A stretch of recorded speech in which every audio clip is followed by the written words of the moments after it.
मान्यताओं के अनुसार गणगौर भगवान शिव और माता पार्वती की पूजा के लिए समर्पित एक हिंदू पर्व है, जो महिलाओं की समृद्धि और पति की लंबी आयु की कामना से किया जाता है। गणगौर का पर्व चैत माह की शुक्ल पक्ष की तृतीया तिथि को मनाया जाता है। मान्यता है कि इस दिन भगवान शिव ने माता पार्वती को और माता पार्वती ने संपूर्ण स्त्रियों को सौभाग्यवती होने का वरदान दिया था। इस व्रत में कथा का बहुत महत्व है। आइए जानते हैं इसकी कथा। एक समय की बात है, भगवान शंकर माता पार्वती जी और नारद जी के साथ भ्रमण हेतु चल दिए।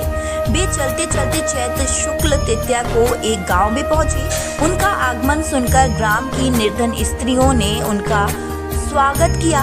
थालियों में हल्दी और अक्षत लेकर पूजन हेतु तुरंत पहुंच गयी।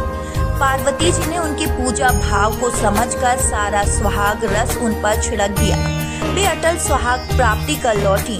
धनी वर्ग की स्त्रियां थोड़ी देर बाद अनेक प्रकार के पकवान सोने चांदी के थालों में सजाकर पहुंची। इन स्त्रियों को देखकर भगवान भोलेनाथ ने माता पार्वती से कहा, तुमने सारा सुहाग रस तो निर्धन वर्ग की स्त्रियों को ही दे दिया, अब इन्हें क्या दोगी?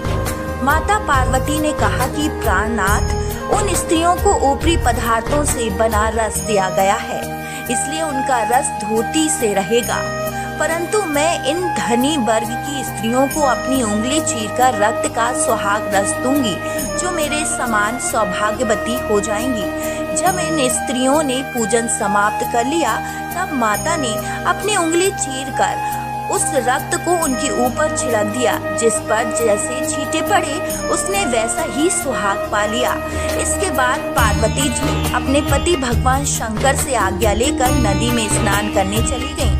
स्नान करने के बाद बालू की शिव जी की मूर्ति बनाकर पूजन किया, भोग लगाया और प्रदक्षिणा करके 2 कर्णों का प्रसाद खाकर मस्तक पर टीका लगाया। उसी समय उस पार्थिव लिंग से शिव जी प्रकट हुए और पार्वती को वरदान दिया, आज के दिन जो स्त्री मेरा पूजन और तुम्हारा व्रत करेगी, उसका पति चिरंजीवी रहेगा और मोक्ष को प्राप्त होगा। भगवान शिव यह वरदान देकर अंतर ध्यान हो गए। इतना सब करते करते पार्वती जी को काफी समय लग गया।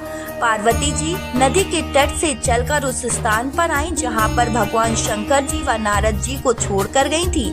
शिव जी ने विलंब से आने के कारण पूछा, तो इस पर पार्वती जी बोली, मेरे भाई भावज नदी किनारे मिल गए थे। उन्होंने मुझसे दूध भात खाने और ठहरने का आग्रह किया, इसी कारण से आने में देर हो गई। ऐसा जानकर अंतर्यामी भगवान शंकर भी दूध भात खाने की लालच में नदी के तट की ओर चल दिए।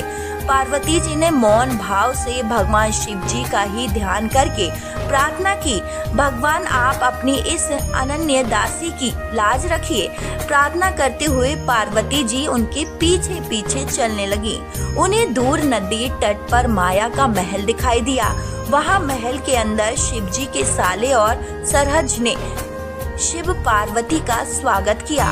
वे 2 दिन वहाँ रहे। तीसरे दिन पार्वती जी ने शिव जी से चलने के लिए कहा, तो भगवान शिव चलने को तैयार ना हुए। तब पार्वती जी रूठकर अकेली ही चल दी।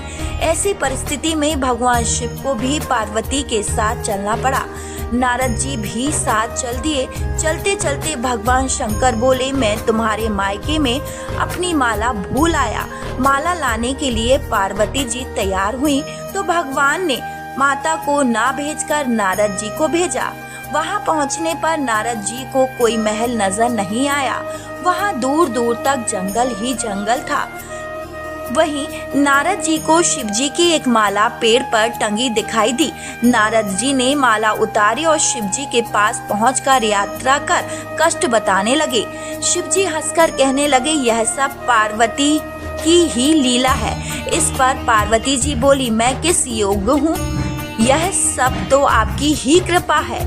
ऐसा जानकर महर्षि नारद जी ने माता पार्वती और उनके पतिव्रता प्रभाव से उत्पन्न घटना के मुक्त कंठ